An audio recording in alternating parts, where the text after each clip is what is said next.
اچھا شاہ جی، حضرت امام حسین علیہ السلام اور حضرت امام حسن علیہ السلام کے بارے میں کچھ ایسا فرمائیں کہ جس سے ناسبی سوچ اور رافضیت کی سوچ ان کی بے خونی ہو۔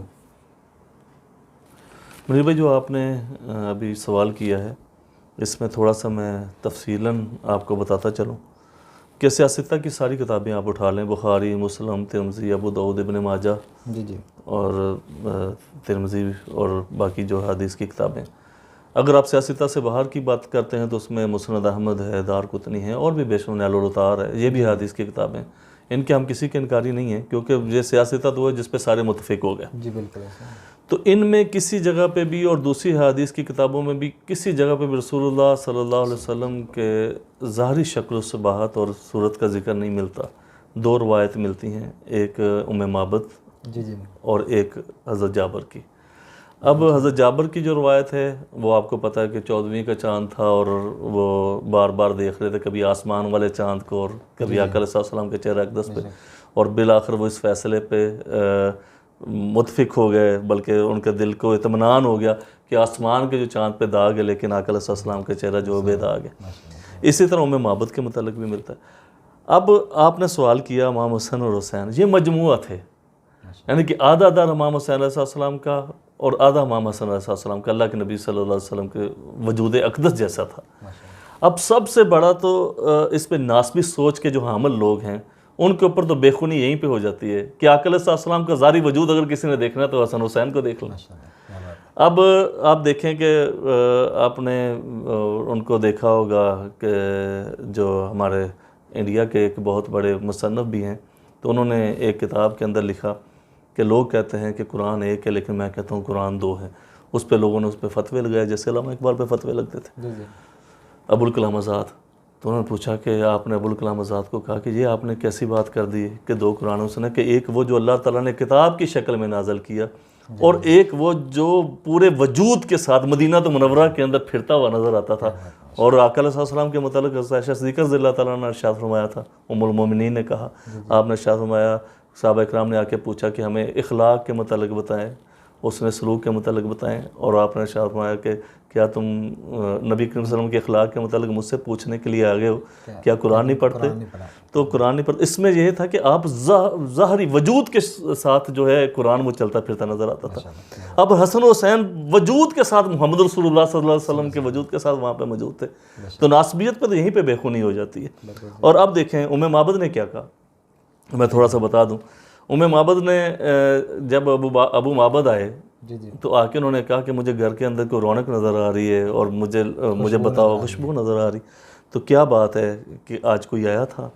تو وہ بیان کیسے کر رہی ہیں؟ وہ کہہ رہی ہے کہ میں زیادہ تو نہیں جانتی، مسافر تھا کوئی۔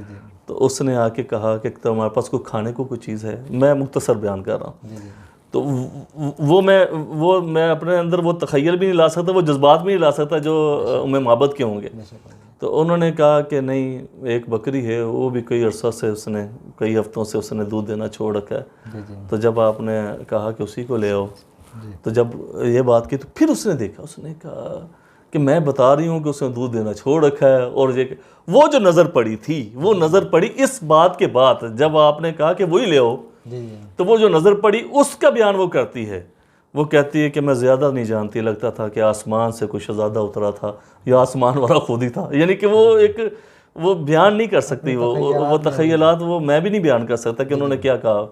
تو میں نے اس کو کہا تھا کہ رک جاؤ، ابو معبد آئے گا، میں تمہارے لیے کھانا بناؤں گی۔ وہ شکار کرنے کے لیے گیا ہے، کچھ لے کے آئے گا تو کچھ کھا کے چلے جانا۔ تو انہوں نے کہا میں پھر دوبارہ آؤں گا، تو یہ کہہ کے چلے گئے۔ تو ام معبد کا ملتا ہے کہ انہوں نے رسول اللہ صلی اللہ علیہ وسلم کے، میں ایک چھوٹی سی مثال آپ کو دیتا ہوں۔ بچپن میں امجد صاحب ہوتے تھے، حافظ امجد میر محمد کے، وہ ماشاءاللہ شکل و صورت کے لحاظ سے بڑے خوبصورت تھے، جس طرح ماشاءاللہ اللہ تعالیٰ نے آپ کو شکل و صورت دے رکھی۔ تو وہ ہمارے گھر میں آ گئے۔ تو میرا ایک بھائی ہے، اللہ پاک اس کو غریق رحمت کرے، فوت ہو گیا، صلاح الدین چاند اس کو کہتے ہیں۔ وہ دروازے پہ گیا، چھوٹا تھا۔ تو میری ماں نے پوچھا، والدہ محترمہ نے، انہوں نے کہا چاند کون ہے باہر؟ تو وہ اندر جا کے کہتا ہے کہ امی جان، لگتا ہے کہ اللہ کے نبی کا صحابی آ گیا۔ یعنی کہ وہ اس کو بیان نہیں کر سکا، نام نہیں جانتا تھا کہ کون ہے، اس کی خوبصورتی کو اس نے ایسے بیان کیا۔ تو میں سوچتا ہوں کہ ام معبد کا بھی یہ حال ہوا ہوگا، جب آقا علیہ السلام کو دیکھا تو اس نے کہ آسمان والا خود ہی اتر کے آ گیا. تو میں بہت بڑی مبالغہ رہی نہیں کر رہا، لیکن میں کہہ رہا ہوں کہ ام معبد کا اس وقت یہی تخیل ہوگا کہ آسمان کا راجہ ہے، آسمان کا بادشاہ ہے، کہ آسمان والا وہ خود ہی ہے، کہ اتنا خوبصورت کوئی انسان تو ہو ہی نہیں سکتا تھا. تو اب آقا علیہ السلام کو اگر کسی نے دیکھنا ہے تو وہ حسن اور حسین کو دیکھ لیں. اور اسی طرح مجھے شاہ صاحب کا جملہ میرے چاچا جان ہیں وہ اکثر بیان کرتے ہیں، تو انہوں نے کہا کہ آپ امام حسین علیہ السلام کے اگر متعلق پوچھتے ہیں مجھ سے تو واقعہ کربلا سے پہلے یزید بے شمار تھے، یعنی کہ یزید نام رکھا جاتا تھا. صحابی ایک صحابی بھی تھا رسول اللہ صلی اللہ علیہ وسلم کا، اس کا نام بھی یزید تھا. تو یزید نام عام تھا، عرف عام میں لوگ رکھتے تھے، لیکن حسین اس سے پہلے نام نہیں تھا روئے زمین پہ، نہ حسن نہ حسین. یہ نام دونوں ہی اللہ رب العالمین نے صرف اسی آقا علیہ السلام کے نواسوں کے لیے ہی چنے ہوئے تھے پہلے دن سے. روئے زمین پہ اس وقت حسن اور حسین اس سے پہلے کوئی نہیں تھے، دنیا میں موجود ہی نہیں تھے. اب واقعہ کربلا برپا ہو گیا، یزید کوئی نام نہیں رکھتا، یزید ختم ہو گیا نام، اور حسین ہر گھر میں ہے. جس گھر میں بھی جائیں اس گھر میں کوئی نہ کوئی حسین ضرور موجود ہے. کوئی محمد حسین کے نام سے ہے، کوئی نذیر حسین کے نام سے ہے، کوئی علی حسین کے نام سے، یعنی کہ وہ حسین منیر حسین. آپ کا نام ہے منیر حسین ہے. اور مجھے بھی اکثر خالد محمود کی بجائے لوگ خالد حسین ہی کہتے ہیں جب بات کرتے ہیں. تو یہ ہر گھر میں اب حسینی ہیں، ہر گھر میں حسین ہے. تو یہ رافضیت اور ناسبیت پہ دونوں پہ بہتری ہے.